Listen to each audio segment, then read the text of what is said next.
Good afternoon, guys. This is Mark from Shelby's Way. Most of you know me.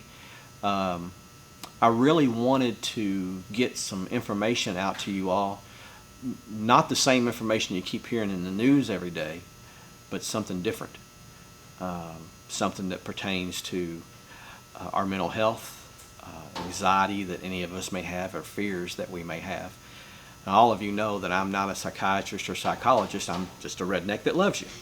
And I truly mean that. And with Shelby's Way, we talk about community and fellowship and love and compassion and empathy and all those things.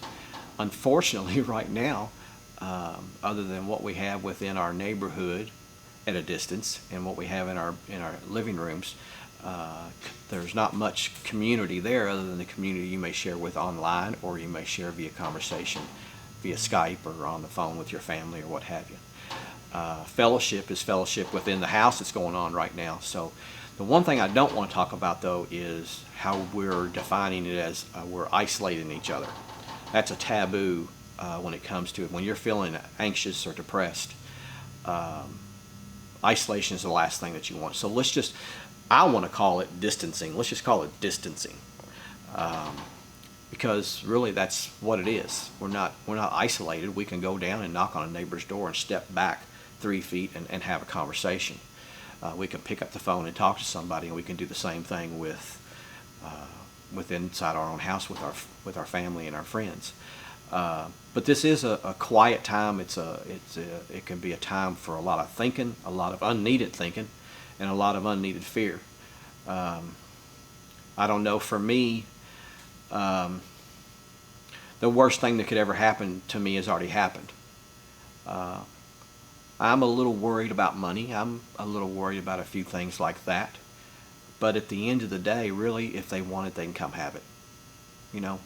I've been surrounded by a lot of good people that's come to all of our events.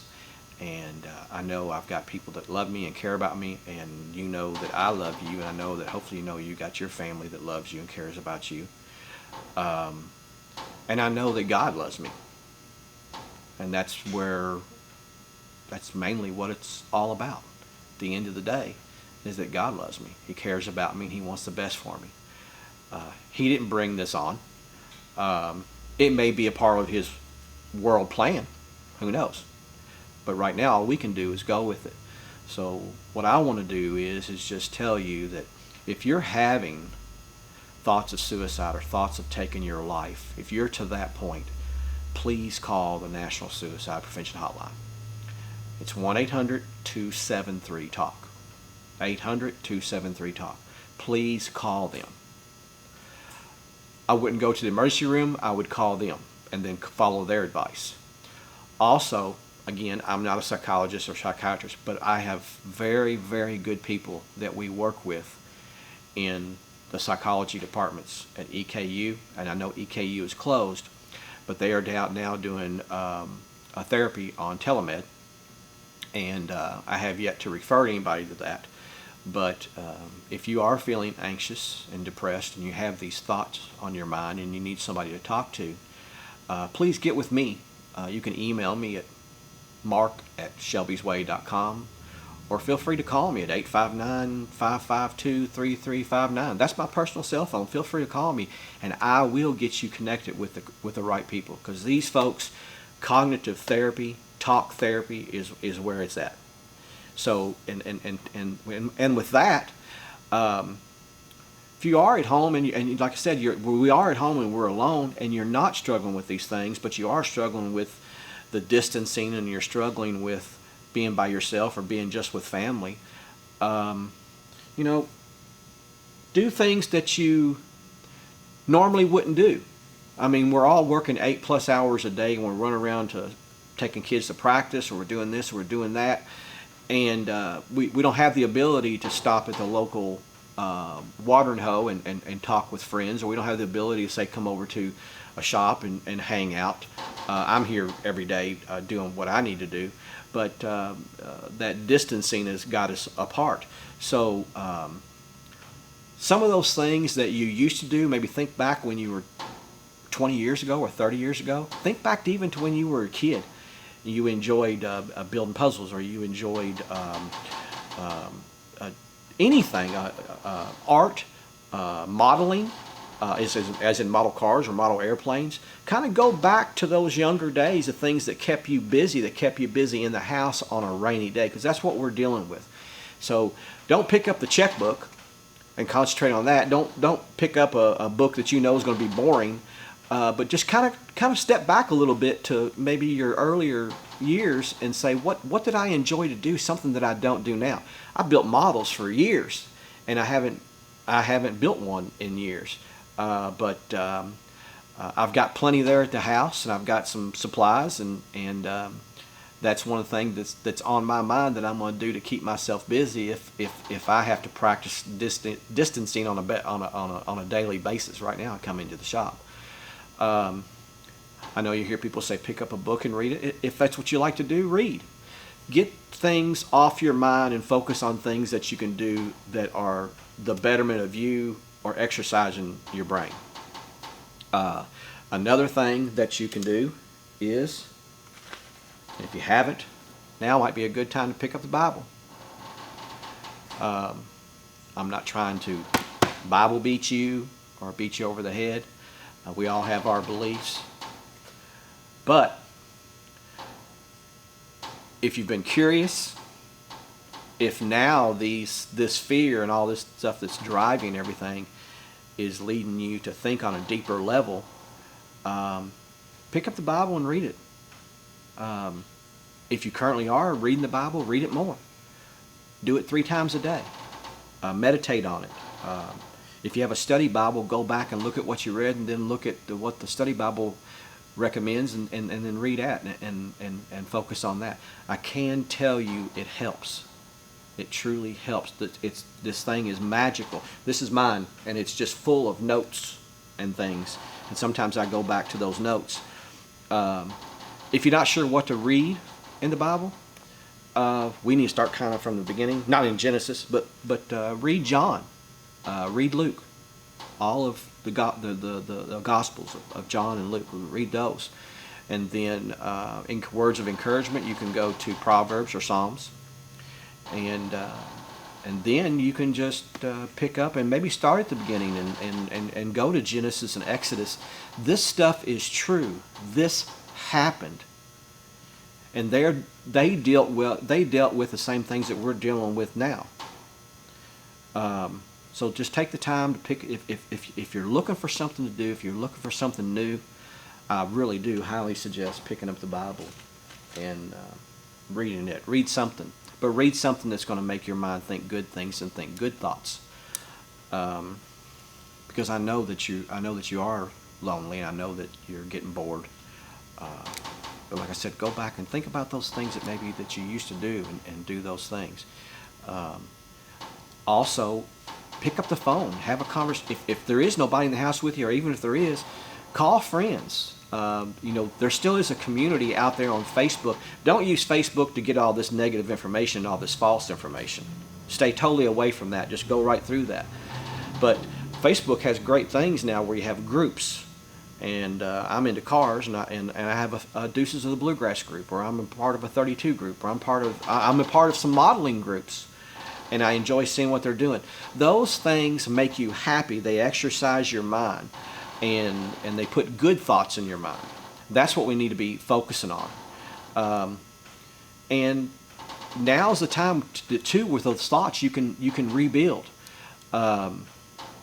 When Shelby passed away, the things that I was thinking, I wasn't thinking bad things, but I was thinking good things of how, not necessarily positive, but what this could do for me, how this could build me.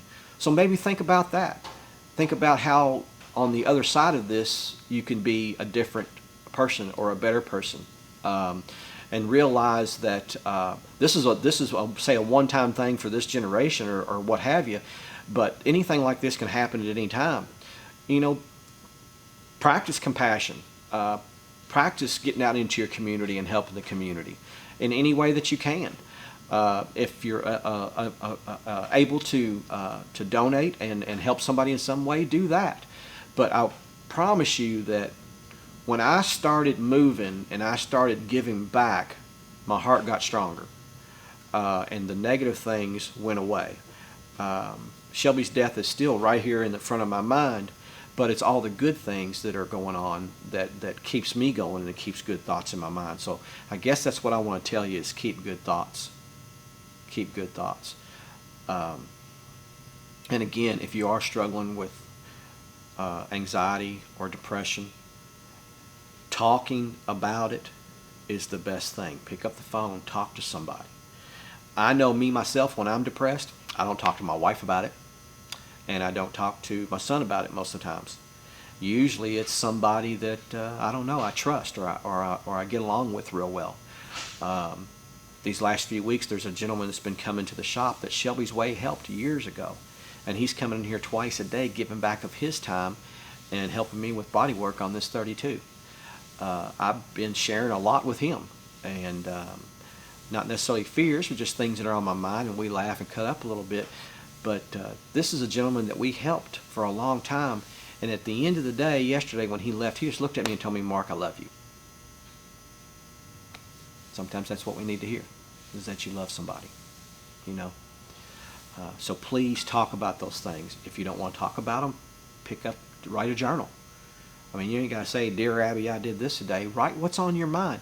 Whenever you release that through a conversation, whenever you release that to another person, or you release it and you put it on paper, it's like you're talking to another person.